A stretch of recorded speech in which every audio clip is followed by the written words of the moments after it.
Pihak sekolah SMA yang merupakan ibu kota Yaman menetapkan kebijakan adanya pemeriksaan mendadak bagi seluruh siswi di dalam kelas. Sebagaimana yang ditegaskan oleh salah seorang pegawai sekolah bahwa tentunya pemeriksaan itu bertujuan merazia barang-barang yang dilarang dibawa ke dalam sekolah, seperti telepon genggam yang dilengkapi dengan kamera, foto-foto, surat-surat, alat-alat kecantikan dan lain sebagainya. Yang mana seharusnya memang sebuah lembaga pendidikan sebagai pusat ilmu bukan untuk hal-hal yang tidak baik. Lantas pihak sekolah pun melakukan sweeping di seluruh kelas dengan penuh semangat. Mereka keluar kelas, masuk kelas lain. Sementara tas para siswi terbuka di hadapan mereka. Tas-tas tersebut tidak berisi apapun melainkan beberapa buku, pulpen, dan peralatan sekolah lainnya. Semua kelas sudah dirazia, hanya tersisa satu kelas saja. Di mana kelas tersebut terdapat seorang siswi yang menceritakan kisah ini. Apa gerangan yang terjadi? Seperti biasa, dengan penuh percaya diri tim pemeriksa masuk ke dalam kelas. Mereka lantas meminta izin untuk memeriksa tas sekolah para siswi di sana. Pemeriksaan pun dimulai. Di salah satu sudut kelas ada seorang siswi yang dikenal sangat tertutup dan pemalu. Ia juga dikenal sebagai seorang siswi yang berakhlak sopan dan santun. Ia tidak suka berbaur dengan siswi-siswi lainnya, ia suka menyendiri, padahal ia sangat pintar dan menonjol dalam belajar. Ia memandang tim pemeriksa dengan pandangan penuh ketakutan, sementara tangannya berada di dalam tas miliknya. Semakin dekat gilirannya untuk diperiksa, semakin tampak raut takut pada wajahnya. Apakah sebenarnya yang disembunyikan siswi tersebut dalam tasnya? Tidak lama kemudian tibalah gilirannya untuk diperiksa. Dia memegangi tasnya dengan kuat, seolah mengatakan demi Allah kalian tidak boleh membukanya. Kini giliran diperiksa, dan dari sinilah dimulai kisahnya. Buka tasmu wahai putriku. Siswi tersebut memandangi pemeriksa dengan pandangan sedih, ia pun kini telah meletakkan tasnya dalam pelukan. Berikan tasmu. Ia menoleh dan menjerit, tidak, tidak, tidak. Perdebatan pun terjadi sangat tajam. Berikan tasmu. Tidak. Berikan? Tidak. Apakah sebenarnya yang membuat siswi tersebut menolak untuk dilakukan pemeriksaan pada tasnya? Apa sebenarnya yang ada dalam tas miliknya dan takut dipergoki oleh tim pemeriksa? Keributan pun terjadi dan tangan mereka saling berebut.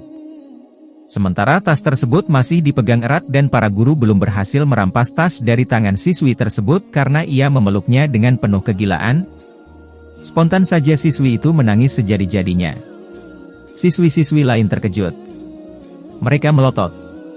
Para guru yang mengenalnya sebagai seorang siswi yang pintar dan disiplin, bukan siswi yang amburadul, mereka terkejut melihat kejadian tersebut.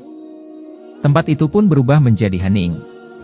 Ya Allah, apa sebenarnya yang terjadi dan apa gerangan yang ada di dalam tas siswi tersebut? Apakah mungkin siswi tersebut?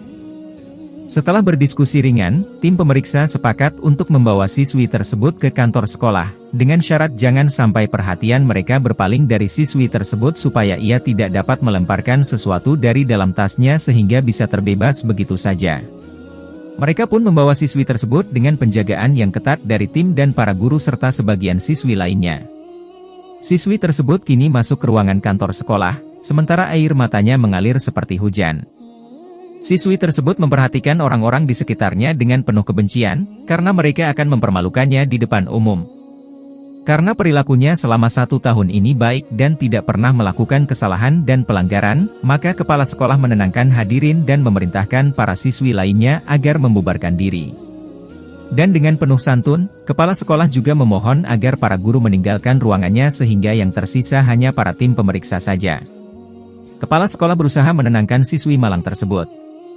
Lantas bertanya padanya, apa yang engkau sembunyikan wahai putriku? Di sini, dalam sekejap siswi tersebut simpati dengan kepala sekolah dan membuka tasnya. Detik-detik yang menegangkan. Ya Allah, apa sebenarnya benda tersebut? Coba tebak. Di dalam tas tersebut tidak ada benda-benda terlarang atau haram, atau telepon genggam atau foto-foto, demi Allah, itu semua tidak ada. Tidak ada dalam tas itu melainkan sisa-sisa roti. Ya, itulah yang ada dalam tas tersebut. Setelah mengorek informasi dari siswi tersebut seputar roti itu. Setelah merasa tenang, siswi itu berkata, sisa-sisa roti ini adalah sisa-sisa dari para siswi yang mereka buang di tanah, Lalu aku kumpulkan untuk kemudian aku sarapan dengan sebagiannya dan membawa sisanya kepada keluargaku. Ibu dan saudari-saudariku di rumah tidak memiliki sesuatu untuk mereka santap di siang dan malam hari bila aku tidak membawakan untuk mereka sisa-sisa roti ini. Kami adalah keluarga fakir yang tidak memiliki apa-apa. Kami tidak punya kerabat dan tidak ada yang peduli pada kami. Inilah yang membuat aku menolak untuk membuka tas, agar aku tidak dipermalukan di hadapan teman-temanku di kelas, yang mana mereka akan terus mencelaku di sekolah, sehingga kemungkinan hal tersebut menyebabkan aku tidak dapat lagi meneruskan pendidikanku karena rasa malu. Maka saya mohon maaf sekali kepada Anda semua atas perilaku saya yang tidak sopan.